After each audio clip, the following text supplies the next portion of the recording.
Welcome to our channel. Selamat pagi, selamat hari Minggu, saudara-saudari yang dikasihi Tuhan. Kita memasuki minggu kelima masa Prapaskah ini. Dan di hari Minggu ini, bacaan-bacaan suci mengajak kita semua tentang bagaimana kita menyadari perjanjian Allah dan umat manusia sebagai ungkapan kasihnya atas kita. Dan perjanjian ini memuncak pada pengorbanan sengsara dan wafat Tuhan kita Yesus Kristus di kayu salib. Untuk itulah Nabi Yeremia dalam bacaan pertama berbicara tentang pembaruan perjanjian Allah dan manusia yang telah dirusak oleh dosa. Tuhan memperbarui perjanjian dengan umatnya sekaligus menempatkan hukumnya di dalam hati kita. Tuhan juga berjanji untuk mengampuni dosa umatnya dan tidak mengingat apapun dari apa yang telah umat manusia lakukan di masa-masa kemarin. Teks ini membantu kita untuk memahami Injil hari ini ketika Yesus berbicara tentang kematiannya yang akan segera terjadi. Beberapa orang Yunani yang sedang berada di Yerusalem ingin menemui Yesus. Dengan perantaran Filipus dan Andreas, mereka bertemu dengan Yesus. Dan Yesus tahu bahwa saatnya telah tiba, Bapa akan memuliakan dia. Namun, tidak mungkin ada pemuliaan tanpa derita. Tidak ada kebangkitan tanpa kematian. Maka ada dua hal penting yang layak kita renungkan dalam bacaan suci di minggu kelima Prapaskah ini. Yang pertama soal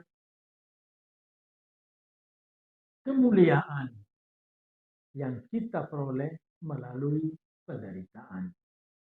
Saudara-saudari, kita biasanya memuji orang sukses, memuji sang pemenang, tetapi kita kurang menyadari untuk mencapai kesuksesan, untuk menjadi pemenang.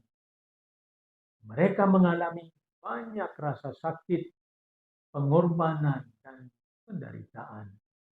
Itulah salah satu hal yang Yesus ingin katakan kepada kita dalam Injil hari ini. Tentu saja, waktunya telah tiba untuk dimuliakan. Namun, Yesus harus melewati semuanya melalui jalan derita, jalan salib.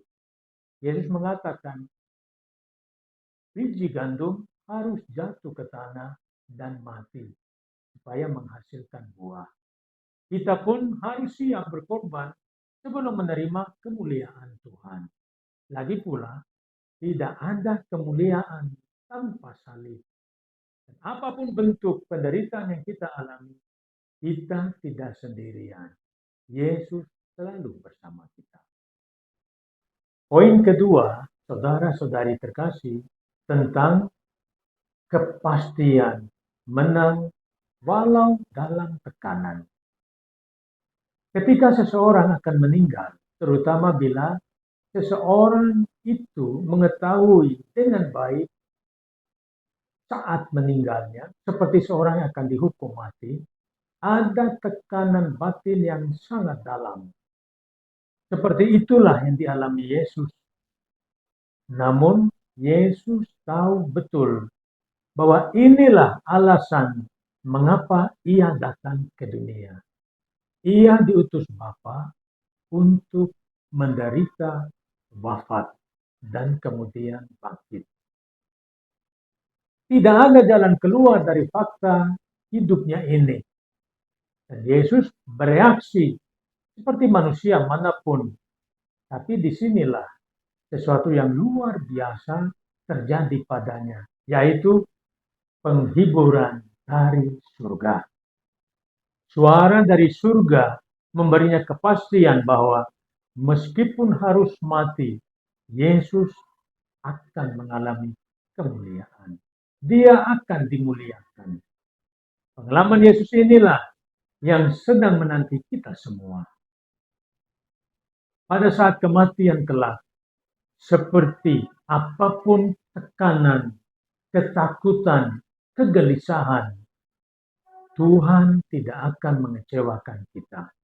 Kita memiliki kepastian bahwa Tuhan akan menganugerahkan hidup dan kebahagiaan kekal bersamanya kelak.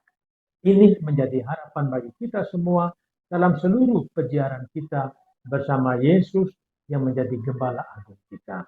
Maka saudara-saudara terkasih, mari kita berdoa agar masa prapaskah ini menjadi saat bagi kita untuk mati bagi diri kita sendiri, bagi dosa-dosa kita, dan membiarkan Allah hidup dalam diri kita, memimpin kita di jalan-jalannya, yang kita boleh ambil bagian dalam keselamatan yang Ia janjikan bagi kita semua. Selamat hari Minggu, Tuhan memberkati.